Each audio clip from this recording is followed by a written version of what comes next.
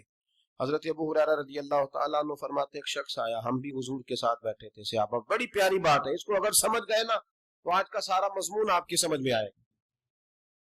آج ہمارے ہاں پتہ پڑھا لکھا کون ہوتا ہے جو یہ کہتا ہے کہ گاؤں سارے جاہلوں کا ہے, یہ کہہ کہ جان چھڑانا آسان. ان پڑھ ہے جی, ان کو کیا پتا, جاہل ہیں جی سارے. میاں تو پڑھا لکھا ہے؟ مولا علی شیر خدا سے کسی نے کہا تھا حضور سیاںا کون ہوتا ہے؟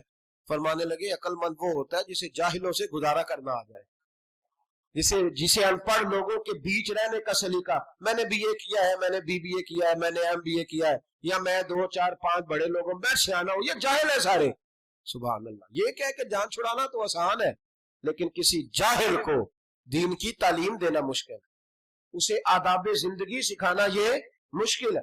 جو لوگ روز ٹریول کرتے ہیں نا جہاز میں, ان کو پتا ہوتا ہے سیٹ کون سی ہے, بیٹھنا کہاں ہے, آنا جانا کا سارا پتا ہوتا ہے. میں اکثر یہ مثال دیتا ہوں, میں کہتا ہوں کہ وہاں میں نے بہت سارے نوجوان دیکھے ہیں بالخصوص حج عمرے کی فلائٹس میں, ان پڑھ بزرگ بوڑھے باپ دیہاتوں کے, جب وہ چڑھتے ہیں نا اس کو نہیں پتا سیٹ نمبر کون سی ہے. ہم تو بس میں بیٹھنے والے لوگ ہیں بھائی دیہاتی, تو بس میں تو جو سیٹ خالی ہوتی ہے اس پہ بندہ بیٹھ جاتا ہے. تو بزرگ کئی دفعہ بیٹھ جاتے ہیں. اب وہ جو نوجوان اس محلے کا اس علاقے کا ہے نا, وہ مذاق اڑا رہا ہوتا ہے, دیکھو یار کیا ہماری پتہ ہی نہیں جی, ان پڑھ ہے جی, خبر ہی نہیں. اور میں نے کہا وہ تو ان پڑھ ہے لیکن بڑا جاہل اس وقت تو لگ رہا ہے, اس وقت بڑا جاہل اور ان پڑھ تو لگ رہا ہے. اگر تو ہوتا پڑھا لکھا تو جب تو نے اپنے علاقے کا بوڑھا دیہاتی بابا دیکھا تھا تو اٹھ کے جہاز کے دروازے پہ جاتا, اس کا بازو تھامتا, اس کا سیٹ نمبر دیکھتا, اسے بٹھا کے آتا, اسے بیلٹ باندھ کے دیتا, پانی کا گلاس پلاتا, اور پھر تو اسے کہتا بابا جی میں اس سیٹ پہ بیٹھا ہوں, کوئی ضرورت ہوئی تو مجھے دوبارہ بھی بلا لیجیے. یہ تو تیری تعلیم کا پتہ چلتا نا کہ اب تو پڑھا لکھا ہے, اب تو سیانا ہے, اب تو سمجھدار, اب تو باشعور ہے. الحمدللہ مجھے اللہ تعالیٰ حج کے قافلے کے ساتھ لے جاتا ہے تو میں اپنے دوستوں کی ایک ٹریننگ کرتا ہوں. میں کہتا ہوں بس نہ دائیں بالیں والوں کو حوصلہ دیتے رہو, بس بوڑھوں کو. یہاں لوگ بتا دیتے ہیں کہ حج پہ تو بندے فوت ہو کے آ جاتے ہیں, بس سارے معافیاں مانگ کے تو بچ کے نہیں آنا. تو میں کہا کرتا ہوں یہ غلط بات ہے. حاجی تو اللہ کا مہمان ہوتا ہے, حاجی اللہ کا مہمان ہوتا ہے, تو رب اپنے مہمان کی بڑی ہی میزبانی فرماتا ہے, بڑا کرم کرتا ہے. حوصلہ دے, پیار کرے. سنے جو روایت عرض کرنے جا رہا ہوں, نبی کریم علیہ الصلوۃ والسلام کی غلام حضرت ابو ہریرہ رضی اللہ تعالیٰ عنہ فرماتے ہیں نبی کریم بیٹھے تھے, ایک شخص نے آ کے کچھ سوال کیا, بدو تھا, ان پڑھ تھا. اس نے کہا یا رسول اللہ صلی اللہ علیہ وسلم کچھ دیجئے. حضور نے کچھ دیا, شام کا وقت تھا. جب حضور نے دیا نا تو کہنے لگا میں نے تو بڑی تعریف سنی تھی, آپ نے تو معاذ اللہ کچھ بھی نہیں دیا. یہ کیا دے رہے ہیں؟ میں نے تو بڑی تعریف سنی تھی آپ. جب یہ لفظ اس شخص کی زبان سے نکلے, نقلے کفر کفر نہ باشن, تو جناب عمر فاروق نے تلوار اٹھا لی, میں تیری گردن کاٹوں, تو گستاخ ہے. نبی کریم علیہ السلام مسکرائے اور فرمایا عمر جلدی نہ کر, ٹائم دے تھوڑا, جلدی نہ کر. حضور گھر لے گئے, گھر میں سے اور بڑی ساری نعمتیں دی, اور دیا اور دیا اور دیا. جب حضور دیتے گئے تو کہنے لگا حضور بس کرے, میں تو اتنا اٹھا کے بھی نہیں لے جا سکتا, بس کرے. پھر فوراً بولا, کہنے لگا یا رسول اللہ, یا رسول اللہ صلی اللہ علیہ وسلم,